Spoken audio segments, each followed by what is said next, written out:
Um, like, I feel like sometimes, like in the morning when I wake up, I'm filled with a lot of negative energy.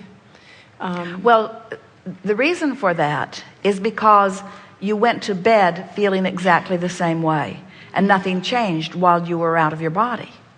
Now, that surprises some people, because when you slumber, you reemerge, the non-physical energy reemerges into non-physical. And so some would say, well, if I have been refreshed by that non-physical connection, why don't I wake up in the vibration of that? And we say, if you go to sleep out of the vortex, you're going to wake up out of the vortex. If you go to sleep in the vortex, you're going to wake up in the vortex. So it really is worth spending some time as you are putting yourself into your bed to bask yourself into your slumber. In other words, and you'll get better at it every night. Just bask. Do your best to appreciate yourself into slumber. And so think about it. So if you've found some things to appreciate, and in the beginning, it seems that most of you make a decision that you're going to shift your vibration when something is troubling you. And that's the hardest time to do it, because when something's troubling you, it's active in your vibration. There's an interest going on, just as what we were talking about earlier. So if something's active in your vibration, then you feel it. Sometimes before a seminar, Jerry and Esther will feel the energy of participants who are beginning to gather. And energy is like conversation. In other words, when you are sensitive to energy, you can feel it. So as you have something going on, you've been beating the drum of something in your life experience, it's active in your vibration, and you have to find. And now think about it, being in the vortex means deactivating anything that is resistant in nature. So anything that you can do, a very good way to go to sleep is to meditate yourself into slumber, because when you meditate, you raise your vibration, and right before you drift to sleep, you have a very good shot at being in a higher vibration before you go to sleep. So bask yourself to sleep, or meditate yourself to sleep. And then first thing in the morning when you awaken, lie there longer and try to reclaim those things of appreciation. And in the moment that it turns a little bit, get right out of bed.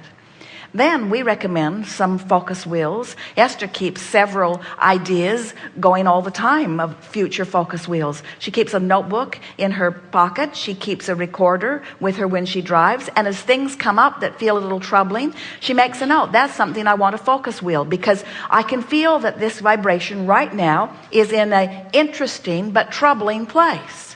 And I want to move it from a troubling and interesting place to a not troubling and interesting place. In other words, it's so fun to move vibration on subjects. Once you get the hang of it, you'll find yourself really interested. You'll see something happen in a campground, which kind of represents something that's going on economically, and it gives you something to focus wheel on. You'll see a father mistreating a child, and it gives you something to focus wheel on. You find yourself stuck in traffic when you don't want to be. You find yourself with something to focus wheel on. So each morning, so now you're awake the next morning, and you bask yourself to sleep, so you woke up feeling pretty good. So now you've sort of got a run on it. The probability of being in the vortex for a while this morning is greater than ever before, just because of the small effort you made the night before and thinking about it the next morning. And now when you get out of bed, brush your teeth and get something to eat, but then take your list and go do some focus wheels. You know what they are? We'll do some today. We want to show you the power of the focus wheel.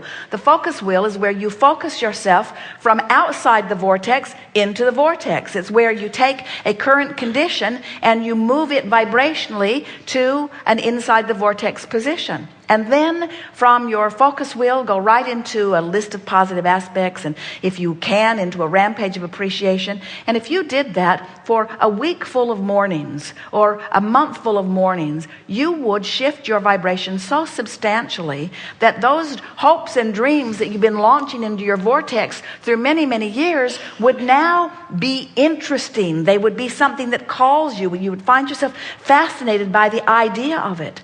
Jerry suggests something, or Esther suggests something, and depending upon their proximity, if Esther is overwhelmed in a moment and Jerry suggests a new project, he is met with, "You got to be kidding me." But if Esther is in the vortex and Jerry is in the vortex and Jerry suggests a new project, then they rise to the enthusiasm of it. In other words, they feel all of the energy of the universe come in around them, you see.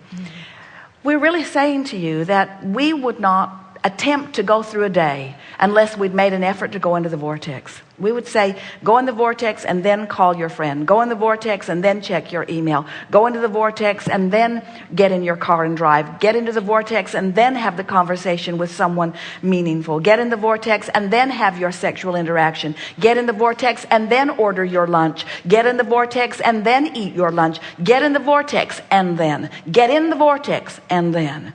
And discover how interesting and rich the in the vortex life can be, you see. Enough? All good. Thank you. So what subject would you like to do a focus wheel on? What subject do you